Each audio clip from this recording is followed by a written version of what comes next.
रतनपुर गांव में रहने वाली गुंजन एक अनाथ और बहुत ही गरीब लड़की थी। उसका इस दुनिया में कोई नहीं था। वो एक टूटी फूटी जर्जर झोपड़ी में रहा करती और दूसरों के खेतों में काम करके जैसे तैसे अपना गुजारा किया करती। धीरे धीरे मौसम में बदलाव होने लगता है और ठंडी हवाओं के चलने से सर्दियाँ बढ़ने लगती है। धीरे धीरे सर्दियाँ तो बढ़ती जा रही है। ऐसे में सर्दियों से बचने के लिए मुझे लकड़ी का इंतजाम करना होगा। तभी गुंजन अपने पास में रखी एक पतली सी फटी चादर को ओढ़कर सो जाती है। अगली सुबह वो गांव में लकड़ियों की तलाश में निकल जाती है, लेकिन मैदानी इलाके में होने के कारण रतनपुर गांव के आसपास कोई जंगल नहीं था, जिसके कारण गुंजन को लकड़ियां मिलने में बहुत परेशानी होती है। तभी उसकी नजर आसपास के पेड़ों पर जाती है और पेड़ों की टहनियों को तोड़ने के लिए वो पेड़ पर चढ़ने की भी कोशिश करती है। तभी वहाँ से पानी लेकर जा रही मालती उसे टोकती है। ए लड़की, ये क्या बच्चों की तरह उछल कूद कर रही है? काकी, मैं इस पेड़ की टहनियाँ तोड़ने की कोशिश कर रही हूँ। रात के समय आग जलाने के काम आएगी। अरे हाँ, तो लकड़ियाँ खरीद क्यों नहीं लेती? अरे इतना ऊंचा पेड़ है, कितना भी उछल लेगी तो तू लकड़ियों को तोड़ नहीं पाएगी। काकी, मुझ गरीब के पास 2 वक्त के खाने के पैसे नहीं होते, तो लकड़ियाँ खरीदने के पैसे कहाँ से लाऊंगी? क्या आप मुझे कुछ पैसे उधार दे सकती हैं? अरे रे, तुझे तो जरा सलाह क्या दे दी? तू तो मुझसे ही पैसे मांगने बैठी। तू गरीब है तो मैं कोई सेठानी नहीं हूँ। मैं भी इस गांव की रहने वाली गरीब ही हूँ। मालती की बात सुनकर गुंजन फिर से उछलती है, लेकिन जमीन पर आते ही उसका पैर मुड़ता है और वो गिरने से बचने के लिए मालती का हाथ पकड़ती है, लेकिन अपने साथ साथ वो मालती को लेकर जमीन पर गिर पड़ती है, जिससे मालती का पानी का मटका भी गिरता है और दोनों गीली हो जाती हैं। जैसे तैसे दोनों खड़ी होती हैं। आए हाय, सत्यानाश हो तेरा। ठंड में मुझे गीला कर दिया, ऊपर से मेरे मटकों को तोड़कर भी नुकसान किया। मैंने जानबूझकर नहीं किया काकी, वो मैं गलती से गिरी और गीली हो गई और आपको भी गिरा दिया। अरे तो क्या मेरी गलती के कारण हुआ है? मेरी हिम्मत मारी गई थी जो मैं यहाँ रुक गई। चल हट, अनाथ कहीं की।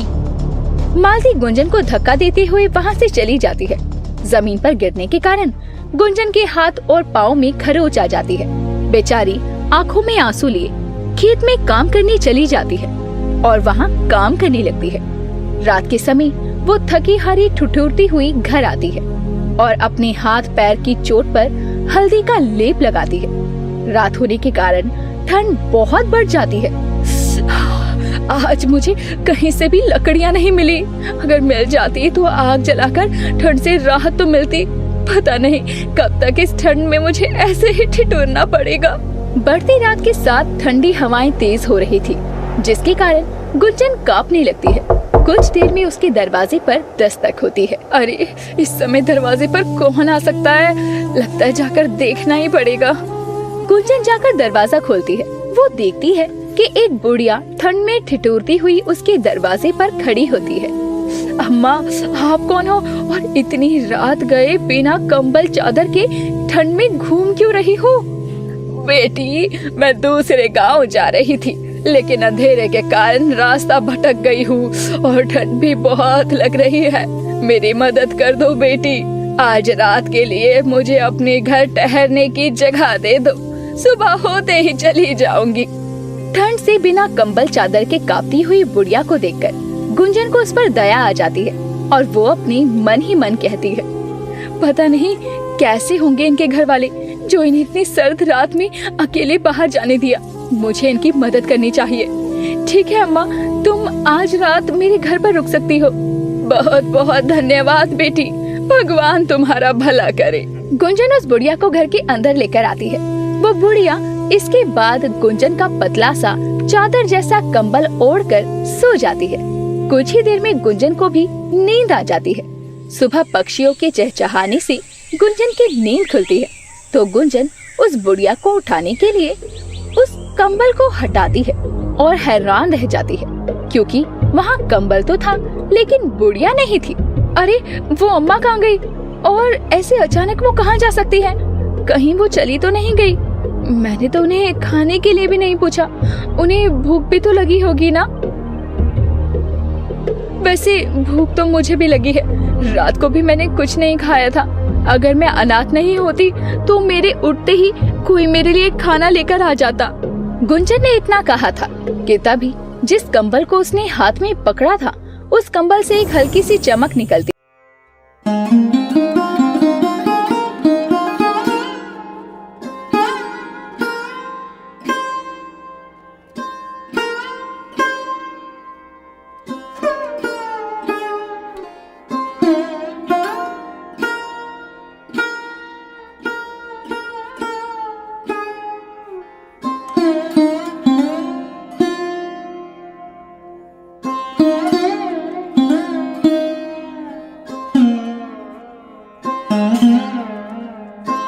के लिए दिया था, जिसे वो अपने हाथ में लेकर कहती है, कहीं ये कोई जादुई कंबल तो नहीं? लेकिन आज से पहले तो इस कंबल ने ऐसा चमत्कार नहीं किया। हो सकता है वो बुढ़िया जादुई थी और जब उसने इस कंबल को ओढ़ा तो ये भी जादुई हो गया। गुंजन समझ जाती है कि उस बुढ़िया के जरिए ये जादुई कंबल उसके पास आया, जिसके बाद वो उस जादुई कंबल से अपनी जरूरत की चीजों को प्रकट करती है, जैसे अपनी टूटी फूटी झोपड़ी को पक्के घर में बदल देती है और घर में सारी सुख सुविधाएं भी ले आती है।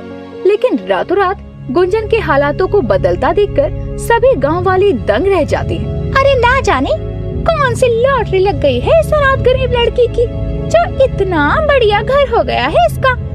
अरे सही कह रही हो बहन। अरे इसके जितनी कृपा भगवान का भी हम पर भी कर दे तो थोड़ा हमारा भी भला हो जाए। मालती अपने पड़ोसन से बातें कर रही थी कि तभी नशे में झूमता हुआ वहाँ उसका पति मंगलू आ जाता है। ए मालती, तू चिंता क्यों करती है? तुझे मैं ऐसा घर क्या महल बना कर दूंगा, महल। आए हाय, पीकर सड़क पर भटकने वाला तेरा पति तुझे महल बना कर देगा। मालती सुन रही है ना इसकी बातें? इसकी बातों में फंस कर ही तो जिंदगी बर्बाद हो गई बहन मेरी। ना जाने कौन सी घड़ी में इस शराबी से शादी हो गई थी मेरी। मंगलू नशे में झूमता हुआ गिरने लगता है। तभी मालती उसे संभाल लेती है। कौन शराबी? किसने पी शराब? मैंने तो नहीं पी। ए मालती, तू कब से पीने लग गई? हाँ, हे भगवान, जब संभाला नहीं जाता तो इतनी पीते क्यों हो? चलो घर, वरना यहीं छोड़कर चली जाऊंगी। मालती नशे में धुत अपने पति मंगलू को वहाँ से ले जाती है। तो वहीं अब घर और सारी सुविधाएं हो जाने के बाद गुंजन को सर्दियों में ठंड से ठिठुरना नहीं पड़ता। लेकिन एक रोज जब वो शाम को अपनी दुकान से सामान लेकर घर वापस आती है तो देखती है कि मंदिर के बाहर कुछ लोग सर्दियों के कारण ठंड से कांप रहे थे। उस जादुई कंबल के चलते मेरी तो मदद हो गई, लेकिन मुझे इन गरीबों की भी मदद करनी चाहिए ताकि सर्दियों में कम से कम इन लोगों को सर्दी से राहत तो मिल सके। उन गरीब लोगों को ठंड में ठिठुरता देखकर गुंजन उन सबकी मदद करने के बारे में सोचती है और फिर अपने घर जाकर उस जादुई कंबल से बहुत सारे कंबल मांगती है, जिससे वो जादुई कंबल में चमक आती है और उसके इर्द गिर्द बहुत सारे कंबल आ जाते हैं, जिन्हें वो इकट्ठा करके अगले दिन सभी गांव वालों में बांटती है और सभी लोग उसे दुआएं देते हैं। बेटी जीते रहो, भगवान तुम्हारा भला करे। तुमने हम गरीबों को ठंड में ये कंबल बांटकर नेक काम किया है। हाँ बेटी, इस कंबल के लिए तुम्हारा बहुत बहुत शुक्रिया। गुंजन सभी गांव वालों में कंबल बांट देती है और घर आकर देखती है तो जादुई कंबल वहाँ नहीं था। वो जादुई कंबल को पूरे घर में देखती है, लेकिन वो उसे कहीं नहीं मिलता। वो जादुई कंबल कहाँ गया? कहीं वो उस अम्मा की तरह गायब तो नहीं हो गया? नहीं, ऐसा नहीं हो सकता। लगता है सारे कंबल इकट्ठा करने के चलते वो जादुई कंबल भी साधारण कंबल के साथ किसी गांव वाले के पास पहुंच गया। हाय दैया, अब क्या होगा? इधर गुंजन जादुई कंबल के न मिलने से परेशान थी, तो वहीं मालती अपने पियक्कर पति के रोज रोज के तमाशे से तंग आ चुकी थी। मैं ये रूखा सूखा नहीं खाऊंगा, नहीं खाऊंगा। अच्छा, ये रूखा सूखा नहीं खाओगे तो मत खाओ, क्योंकि भगवान छप्पर फाड़ कर तुम्हारे लिए पकवान नहीं भेजने वाले। मैं तुम्हारा पति हूँ, तुम मुझसे ऐसे बात नहीं कर सकती। अरे पति वाला कोई काम किया है तुमने? अरे कुछ भी खरीद कर नहीं दिया है आज तक। ये देखो, भीख में मिले कंबल को ओढ़कर काम चलाना पड़ रहा है। मन तो करता है तुम्हें 2-4 खींच कर थप्पड़ लगाऊं। मालती के इतना कहते ही कंबल से हल्की चमक आती है और मंगलू को हवा में 2-4 चाटे पड़ते हैं तो उसका सर चकराता है और वो गिर पड़ता है। हाय हाय, ये हवा में थप्पड़ कहाँ से लग गए ने? कहीं मेरे बोलने से तो नहीं? नहीं, मेरी जुबान काली थोड़ी है। अरे कौन पागल है? जाकर खोलती हूँ दरवाजा, पता चले दरवाजा तोड़ दे। उसके इतना बोलते ही दरवाजा टूटकर गिर पड़ता है। ये देखकर तो मालती के होश उड़ जाते हैं। वो समझ नहीं पाती कि उसके बोले पर कैसी चीजें सच हो रही हैं। हे भगवान, कहीं मेरी जुबान सच में तो काली नहीं हो गई? नहीं, मैं अभी कुछ नहीं कहूँगी। मालती के मुंह से निकली बातें जादुई कंबल के कारण सच हो रही थी, लेकिन वो अपनी जुबान को काला समझकर कुछ भी बोलने से बचती है। तो वहीं गुंजन उस जादुई कंबल को गांव के हर एक घर में ढूंढती है। एक रोज मालती उस कंबल को धोकर सुखा देती है और उसकी नजर अपनी पड़ोसन के सूख रही साड़ी पर जाती है। कितनी सुंदर साड़ी ली है कांता ने। अगर मेरा पति पैक करना होता तो इससे अच्छी साड़ियाँ खरीद पाती। हाय दैया, कितनी सुंदर साड़ियाँ हैं। इस बार तो मुंह से निकली अच्छी बात भी सच हो गई। यानी सच में कोई तो जादू हुआ है मेरी जुबान पर। मालती इसे अपनी जुबान का कमाल समझकर साड़ी को लेकर खुशी खुशी घर चली जाती है। तो ये सब कुछ वहाँ से गुजर रही गुंजन देख लेती है और वो जादुई कंबल की चमक को देखकर उसे पहचान जाती है और फिर उस कंबल को लेकर घर लौट आती है। अच्छा हुआ ये जादुई कंबल मुझे समय रहते मिल गया, किसी गलत हाथ में नहीं गया, वरना कोई भी इस जादुई कंबल का गलत फायदा उठा सकता था। मेरे ख्याल से इस कंबल को किसी जरूरतमंद के पास होना चाहिए। गुंजन को वो जादुई कंबल वापस मिल जाता है, जिसका इस्तेमाल वो लोगों की मदद के लिए किया करती। एक रात फिर से उसके दरवाजे पर दस्तक होती है। गुंजन दरवाजा खोलती है तो बाहर वही बुढ़िया खड़ी हुई थी। अम्मा, आप आइए ना, अंदर आइए। आप कहाँ गायब हो गई थी? मैं आपको शुक्रिया भी नहीं कह पाई। बेटी, क्या तुम आज रात मुझे अपने घर में ठहरने दोगी? हाँ अम्मा, क्यों नहीं। बेटी, तुम दिल की बहुत अच्छी हो। मैंने सुना है कि तुमने अपने साथ साथ गांव के लोगों की भी मदद की है। दुनिया में लोग बस अपना भला और फायदा सोचते हैं, लेकिन तुमने दूसरों के बारे में सोचा, इसीलिए तुम्हारे साथ कभी कुछ गलत नहीं हो सकता। आप भूखी होंगी, रुकिए मैं आपके लिए कुछ खाने को लाती हूँ। गुंजन उस बुढ़िया को खाना खिलाती है और फिर बुढ़िया वही जादुई कंबल ओढ़कर सो जाती है। अगले दिन जब गुंजन उठती है तो पहले की तरह बुढ़िया गायब होती है, लेकिन इस बार वो जादुई कंबल भी बुढ़िया के साथ गायब हो जाता है। लेकिन गुंजन ये सब सोचकर खुश थी कि आज उसके पास जरूरत का सारा सामान उपलब्ध था और उसने गांव वालों की मदद भी की थी। भोलू अपनी पत्नी बसंती के साथ अपना गुजर बसर कर रहा था। भोलू और बसंती अपनी खेतों में हरी सब्जियां लगाया करते थे, जिससे कि उनका खर्चा निकल ही जाया करता था। एक रोज देर शाम भोलू खेत से लौट रहा होता है, तभी भोलू को सेठ ध्यानचंद मिलता है। अरे भोलू, क्या हाल है? आजकल तू अपनी सब्जियों की खेती के लिए बहुत मेहनत कर रहा है। हाँ सेठ जी, अब क्या करूं? अब मेहनत नहीं करूंगा तो एक वक्त की रोटी के लिए भी आफत आ जाएगी। आप तो जानते ही हैं। वो मैं तो ये कह रहा था कि इस महीने तूने खेती का पैसा नहीं दिया। देख भोलू, अगर ऐसा ही रहा ना तो मैं तुझे बता रहा हूँ, मैं तुझसे खेत लेकर धन्नो को दे दूंगा। वो भी मुझसे तेरे खेत की बात करने आई थी। कौन? वो जग्गू की बीबी? वो क्या करेगी खेत में? अपनी सुंदरता को धन्नो गिराएगी क्या खेत में? उसे अब बता देना, खेती सुंदरता नहीं मेहनत देखती है। अरे भोलू, तेरी बात ठीक है, लेकिन महीने के महीने खेत का पैसा दे दिया कर, तो मैं और किसी से खेत के बारे में बात ही नहीं करूँगा। सेठ जी, कल शाम तक मैं आपको पैसे पहुँचा दूंगा, आप चिंता क्यों कर रहे हैं? अभी मैं चलता हूँ, रात के खाने के लिए मुझे राशन भी लाना होगा। अरे हाँ भोलू, कल जब मेरे पैसे देने घर आना तो तुझसे एक बहुत जरूरी काम है। समझा ना? मैं तुझे और खेत देने की सोच रहा हूँ। सच में तू बहुत मेहनती है। बस सेठ जी, आपका प्यार और आशीर्वाद ही है जो आगे ले जा रहा है। सेठ इतना बोलकर अपनी साइकिल लिए खेत के लिए निकल पड़ता है और रास्ते में साइकिल से अपने घर जाते हुए खुद से कहता हुआ घर की तरफ जा रहा होता है।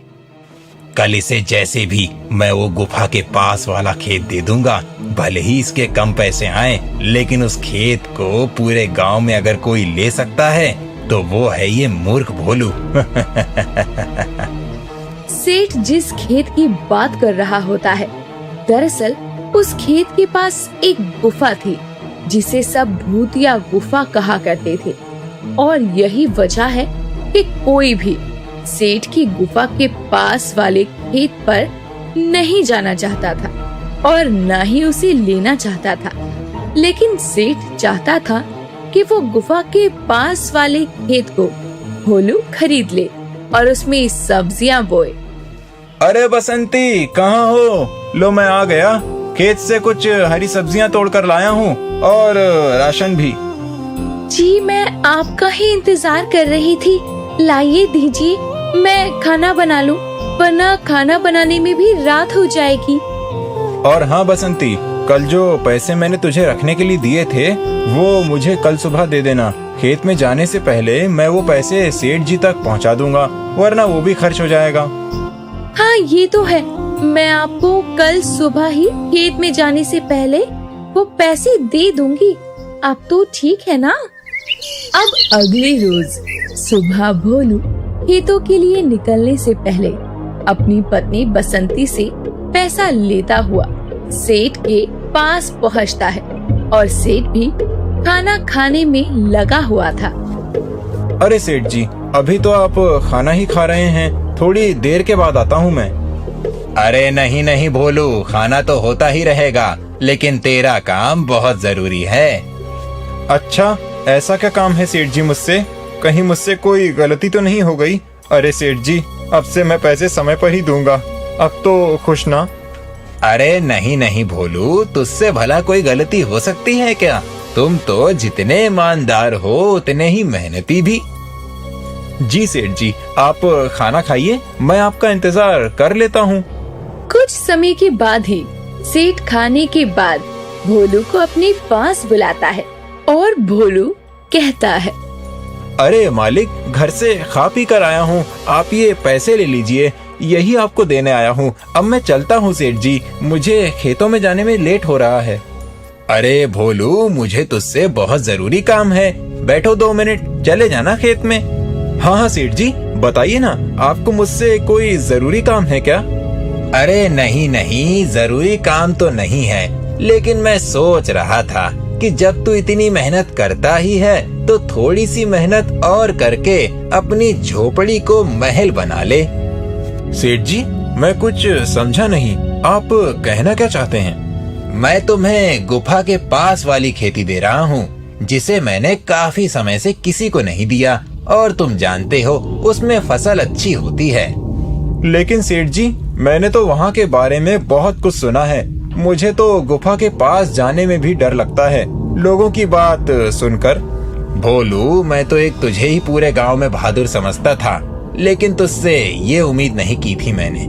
ठीक है सेठ जी, आपको लगता है मैं उस खेत में अच्छी फसल उगा लूंगा, तो मैं तैयार हूँ आपके खेत को लेने के लिए, लेकिन मैं उसके कम पैसे दूंगा, बाकी आपकी मर्जी।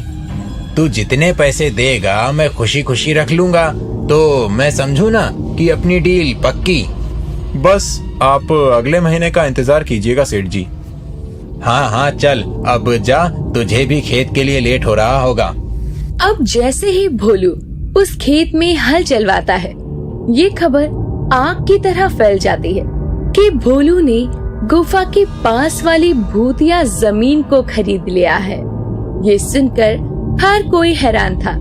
एक रोज भोलू खेत में काम कर रहा था, तभी जग्गू और धन्नू अपने खेत में जा रहे होते हैं और भोलू को देखकर कहते हैं, अरे ओ भाई साहब, ये क्या सुन रहे हैं हम?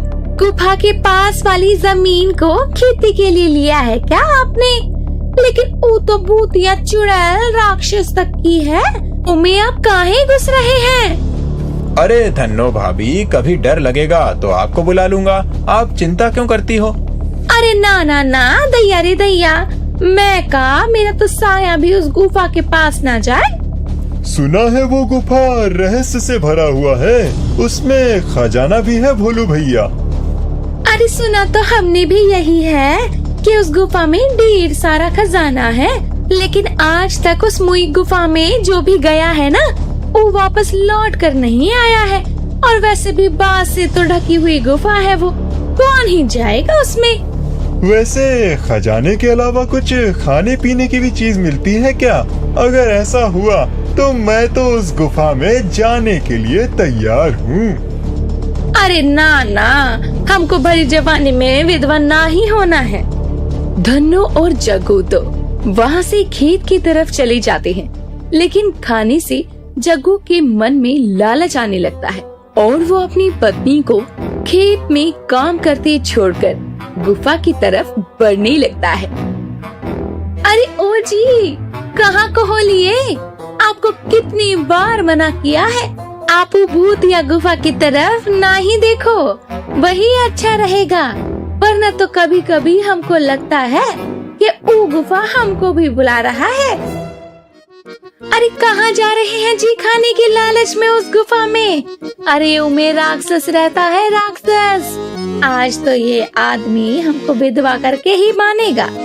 अरे सुनिए तो बहरे भटके औलाद, इनकी ये खाने की आदत किसी दिन मुझे जरूर मरवा देगी। जग्गू धन्नो की एक भी बात नहीं सुनता और गुफा की तरफ बढ़ता चला जाता है और आखिरकार जग्गू गुफा में प्रवेश कर ही जाता है। अरे सत्यानाश हो इनका, अब तो मैं पक्का विधवा हो जाऊंगी। अरे भोलू भाई साहब, मेरे पति को बचाइए ना, उस मुई गुफा में चले गए। क्या सच में जग्गू उस गुफा में गया है? रुको, मैं उसे अभी लेकर आता हूँ। अब जैसे ही भोलू उस गुफा में जाता है, वो देखता है चारों तरफ सोने चांदी हीरे भरे हुए थे, लेकिन उन पर सांप बैठा हुआ था। और जग्गू तो एक आईने में बैठा तरह तरह के पकवान खा रहा था। अरे जग्गू, तुम उस शीशे में कैसे गए? मुझे तुम आसपास दिख क्यों नहीं रहे हो? अरे जग्गू, बाहर तो आओ, मुझे तो कुछ भी नहीं चाहिए। हे नाग देवता, मैं तो बस अपने दोस्त को लेने आया हूँ। भोलू ये बोलता है, तभी नाग खजाने से हट जाते हैं, लेकिन जग्गू अभी भी शीशे में ही कैद था। मुझे तो गुफा और इसका रहस्य बिल्कुल भी समझ नहीं आ रहा है। कहीं लालच की वजह से इंसान इसमें कैद तो नहीं हो जाते? और जग्गू को तो बस एक ही चीज का लालच है, और वो है उसका खाना। भोलू कितनी भी कोशिश करता है, लेकिन वो अंदर नहीं जाता। कुछ समय बाद भोलू बाहर आ जाता है। अरे भाई साहब, कहाँ हैं जग्गू जी? वो बाहर काहे नहीं आए? कहीं आपके अंदर जाने से पहले उको मोटा काला राक्षस निगल तो नहीं गया? वो लालच की वजह से एक शीशे में कैद हो चुका है। ये गुफा आपकी मनचाही चीजों को पूरा करती है, बदले में ये आपको एक शीशे में कैद कर लेती है। इन गांव वालों को कहीं तुमने तो नहीं बुलाया ना? अरे हमने गांव वालों को मदद के लिए बुलाया है, ताकि वो जग्गू को इस गुफा से निकाल सके। अब गांव वालों को भोलू सारी बात बताता है। तभी धन्नो के मन में अपने मेकअप के लिए लालच आने लगता है। अरे हमरे अंदर अपने मेकअप का लालच उभरने लगा है। हम भी इस जादुई शीशे में कैद हो जाऊंगी और लपालप मेकअप करूंगी। वो कहावत है ना कि अपने पति को बचाने के लिए एक पत्नी और यम महाराज भगवान से भी लड़ जात है। आज मैं वो करके दिखाऊंगी। अरे बहुत सारे खजाना लेकर बाहर आऊंगी। उसके बाद मेरे पास भी कोनो चीज की कमी नहीं रहेगी। चल धन्नो, हो जा शुरू। इतना सोचते ही धन्नो भी गुफा के अंदर प्रवेश कर जाती है और सब हक्के बक्के धन्नो को देखते रह जाते हैं। अरे धन्नो, कहाँ जा रही हो? अंदर जाना मौत के मुंह में जाने के बराबर है। अरे धन्नो, मेरी बात सुनो। अरे बेटा, मेरा तो कोई नहीं है। रुक, मुझे अंदर जाने दे। मुझे किस चीज का लालच आएगा? अब इस उम्र के अंदर मैं उन लोगों को छुड़ा कर लाती हूँ। मुझ पर यकीन रख। अरे मेरी बात क्यों नहीं सुन रहा कोई? इस गुफा में मन में लालच लेकर जाना मतलब मौत को बुलाना, दोनों ही बराबर है। अब शांता जैसे ही अंदर जाती है, वो चारों तरफ सोना, चांदी और हीरे देखकर हैरान रह जाती है और शांता के मन में लालच आ जाता है। अरे बाप रे, इतना सारा सोना, चांदी, हीरा, मुझे तो विश्वास ही नहीं हो रहा। इस छोटी सी गुफा में कितना कुछ है। बाहर तो ये बांस से ढकी हुई एक खंडर की तरह लगती थी, लेकिन अंदर से तो क्या ही कहने। अब शांता की नजर पास रखे आईने पर जाती है, जिसमें जग्गू खाना खा रहा था और धन्नो मेकअप करती हुई नजर आ रही थी। बस अब शांता भी कुछ देर बाद खुद को उन दोनों के बीच पाती है। दरअसल शांता को एक पल के लिए उस शीशे के अंदर अपनी जवान प्रतिमा नजर आई थी, जब वो अपने दिनों में जवान हुआ करती थी। और अपने आप को शीशे के अंदर जवान देखकर शांता के मन में भी लालच उभर आता है, जिस वजह से वो जैसे ही उस शीशे की तरफ देखती है, उसमें कैद हो जाती है और खुद से कहती है, अरे सत्यानाश हो, मेरे मन में भी लालच आ गया और मैं इस शीशे में कैद हो चुकी हूँ। लेकिन अब हमें यहाँ से निकालेगा कौन? अरे यहाँ तो जिंदगी कितनी अच्छी है, जो चाहो सब मिल रहा है। अम्मा बाहर काहे जाना है, लाली लिपस्टिक लगाओ और मौज बनाओ। लेकिन मैं ये सोने चांदी लेकर क्या करूँगी? तुम लोगों को अंदर सोना चांदी और खाना तो मिला, लेकिन मैं तो जवान होने की लालसा से अंदर आई और देखो अंदर तो मैं बूढ़ी ही आई हूँ ना। कैसे मंदबुद्धि पति पत्नी है ये, यहाँ फंस चुके हैं लेकिन तब भी कितनी मौज में है।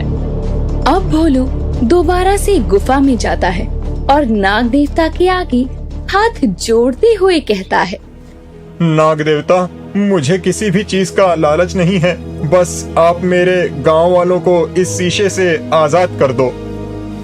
मैं तुम्हारी ईमानदारी से खुश हुआ, लेकिन ये जो लोग अपने लालच के लिए यहाँ आए हैं, वो तो इस जादुई शीशे में भी बहुत खुश हैं। तुम अपना भी सोचो, मैं तुम्हें यहाँ से खजाना लेकर जाने दूंगा।